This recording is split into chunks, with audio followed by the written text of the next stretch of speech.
देवभूषण मध्ये सर्वांचे मनपूर्वक स्वागत. आमचं गाव आमची यात्रा या कार्यक्रमासाठी आज आपण मान तालुक्यातील बेदाल येथील शेरेवाडी येथील श्री महालक्ष्मीच्या मंदिरात आलेलो आहोत.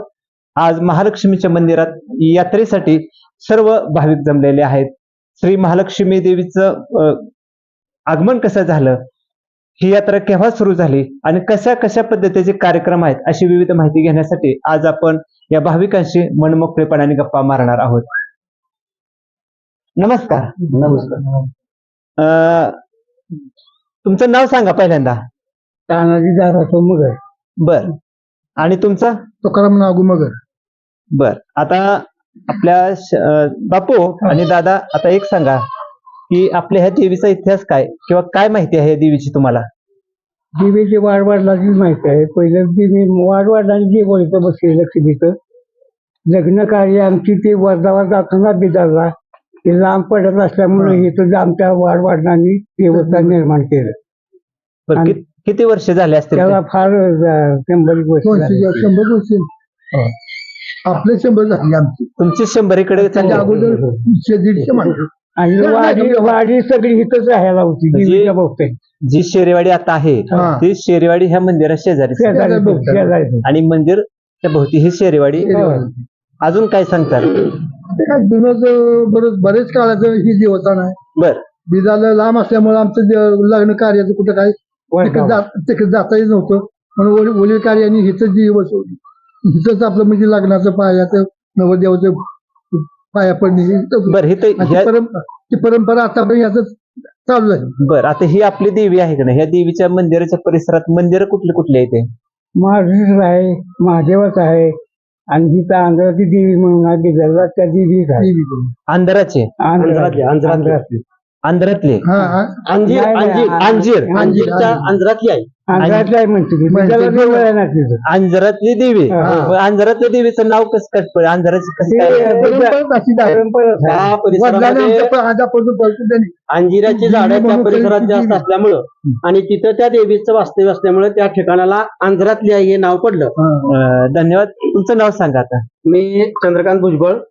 मी या ठिकाणी या देवस्थानचं एक पुजारी म्हणून छोटस काम करत असतो. बर. आता पाणी घालणं, देवाबत्ती करणं, झाडलोट करणं, या सगळ्या गोष्टी या ठिकाणी मी करत असतो. बर. सकाळी पूजा किती वाजता असते? सर्वसाधारण सकाळी दिवस उगायच्या अगोदर या ठिकाणी पूजाविधी पूर्ण झालेला असतो. देवाला पाणी घालणं, गंधबुका करणं, त्याच्याबरोबर देवाबत्ती करणं, या सगळी गोष्टी या ठिकाणी होत असतात. बर. अजून काय? आता बापूने आणि दादांनी इतिहास सांगितलेला आहे देवीचा, पण अजून काय तुम्हाला माहिती आहे का? आता कसं आहे, जे काही ग्रामदैवत म्हणून आतापर्यंत आपल्याकडे पूजण्याची जी रीत आहे, तर आमच्या ह्या शेरेवाडीला एक ग्रामदैवत म्हणून हे महालक्ष्मीचं मंदिर या ठिकाणी छोटंसं होतं. त्याचं आता भव्य रूप झालं, ह्या सगळी गोष्टी, पण हे सगळं ग्रामदैवत म्हणूनच करतो आम्ही. ग्रामदैवत म्हणून. धन्यवाद. आज यात्रा आहे. तर एक सांगा, आता सर्वांनी इतिहास सांगितलेला आहे आपल्या देवीचा, पण हा मंदिर परिसर कसा विकसित होत गेला आणि आज यात्रेचे कोणकोणते कार्यक्रम आहेत? कसं झालं, आता पहिल्यांदा तुमचं नाव सांगा. माझं नाव नवनाथ पांडुरंग जगदाळे, शेरेवाडी. त्या ठिकाणी सुरुवातीला असं झालं तर आमच्या वाडवडिलांच्या काळातलं हे मंदिर होतं, आजोबा पंजोबाच्या काळातलं. तर आता आमच्या काळात असं होतं की इथं पत्र्याचं एक मंदिर होतं. त्याच्यानंतर आम्ही सगळ्या ग्रामस्थांनी ठरवलं की थोडंसं महालक्ष्मीचं मंदिर आहे, ते आपण एक चांगल्या पद्धतीची डागडुजी करून करूया. त्याच्यातून मग लोकवर्गणीतून काय लोकांनी उत्स्फूर्तपणे ज्यादा रक्कम दिली आणि हे मंदिर उभं राहिलं. त्याच्यानंतर परत आम्ही लोकवर्गणीतून त्याचा शिखर बांधलं. गेल्या वर्षी बरोबर त्रयोदशीला, माघ त्रयोदशीला गेल्या वर्षी आम्ही कळशारोहण या ठिकाणी केलं. आणि अशा पद्धतीनं त्यावेळेला कळशारोहण करत असताना आपल्याला सभा मंडपाचं या ठिकाणी भूमिपूजन केलं आणि आज ह्यो सभा मंडप एका वर्षामध्ये पूर्ण झालेला आहे. महालक्ष्मी मंदिराचं आता काम अतिशय चांगलं झालेलं आहे. त्यानंतर भविष्यात ही जी जुनी मंदिर आहेत त्या जुन्या मंदिराची डागडुजी करायची. त्याच्यानंतर आमचा जो हा मंदिर परिसरातलं जे 7-8 गुंठ जी जागा आहे शिल्लक, तर त्या जागेचं आमच्या भविष्यात असं नियोजन आहे की हे कंपाऊंड करायचं. कंपाऊंड बरोबर पाण्याची टाकी, त्याचबरोबर आपल्याला फेवर ब्लॉक बसवून चांगल्या ही करायचं परशी. त्यानंतर झाडं आपण लावण्याचा एक प्रयोग करणार आहे आणि सर्व लोकांना बसता यावं अशी बाकड्याची एक आपण सोय करणार आहे. अशा पद्धतीचं आपल्याला हे महालक्ष्मी देवस्थान आपल्याला डेव्हलप करायचे. बर, आता एक सांगा, यात्रेचे पहिलेच वर्ष, आता सांगा आजचे कार्यक्रम कुठले कुठले आहेत, म्हणजे सकाळपासून संध्याकाळपर्यंत? आज सकाळी पहिल्यांदा अभिषेक केला. अभिषेक केला चांगल्या पद्धतीने, सर्व महिला ग्रामस्थ सगळी उपस्थित होती. अभिषेक झाल्यानंतर महाआरती करण्यात आली. महाआरती केल्यानंतर संपूर्ण आमच्या महिला मंडळांनी जी पुरणपोळीचा नैवेद्य होता तो नैवेद्य दाखवण्यात आला.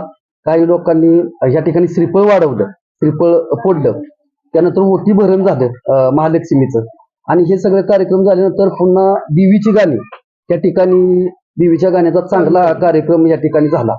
आता त्यानंतर देवीचा कार्यक्रम झाल्यानंतर 6 वाजता बरोबर आमची हेतून आमच्या शेरीवाडीच्या म्हणजे महालक्ष्मीच्या मंदिरातून आमच्या दैवडी बेदाल जी शिवची हद्द आहे त्या शिवपर्यंत पालखी आणि सासनकाठी ही हेतून निघाली.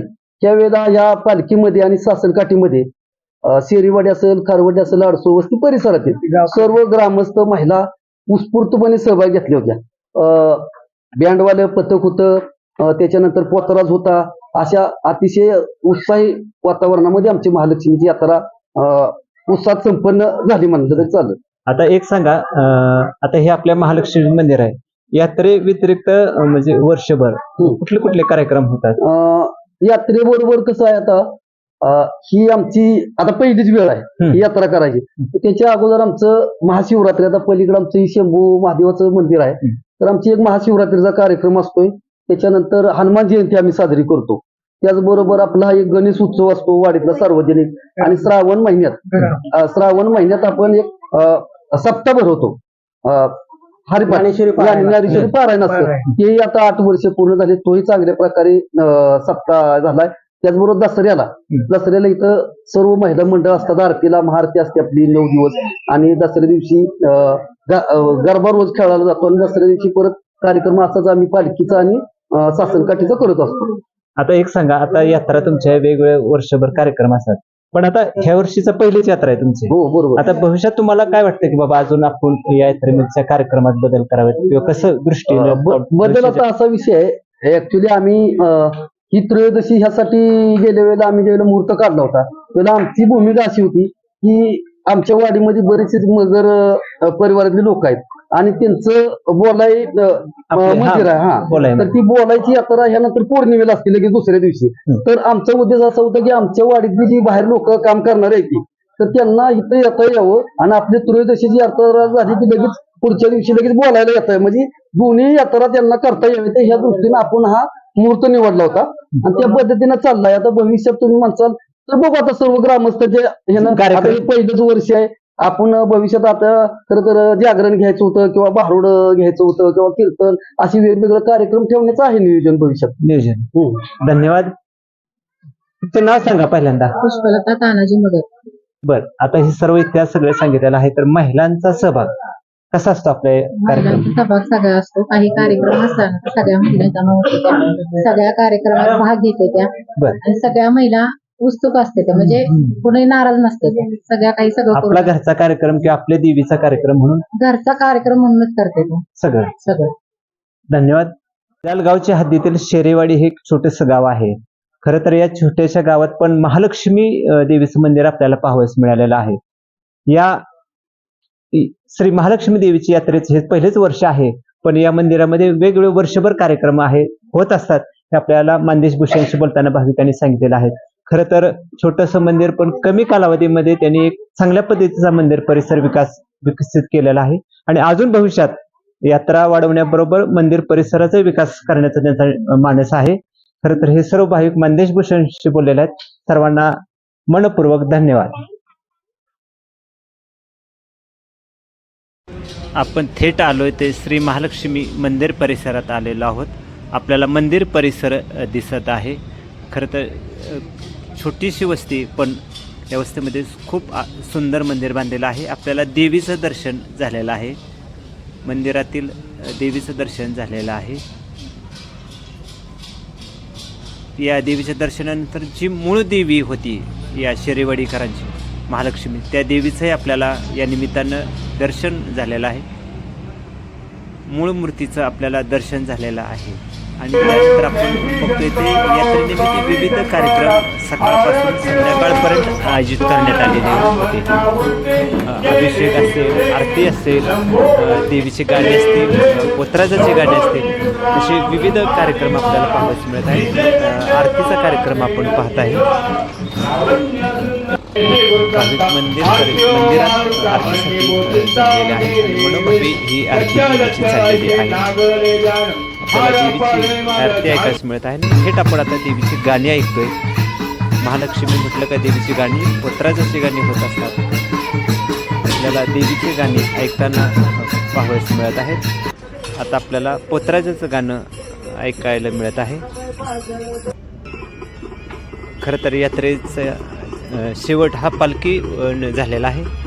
मानाची काठी आणि पालखी आपल्याला पाहावयास मिळत आहेत. शेरेवाडीतून ही पालखी आणि मानाची काठीची ग्रामप्रदक्षिणा काढण्यात आली. तरुणाई काठी नाचवण्यामध्ये दंग झालेले आहेत. आपण दृश्य पाहतोय ते भाविक देवीचं दर्शन घेत आहेत आणि तरुणाई काठी नाचवण्यामध्ये दंग झालेले आहे.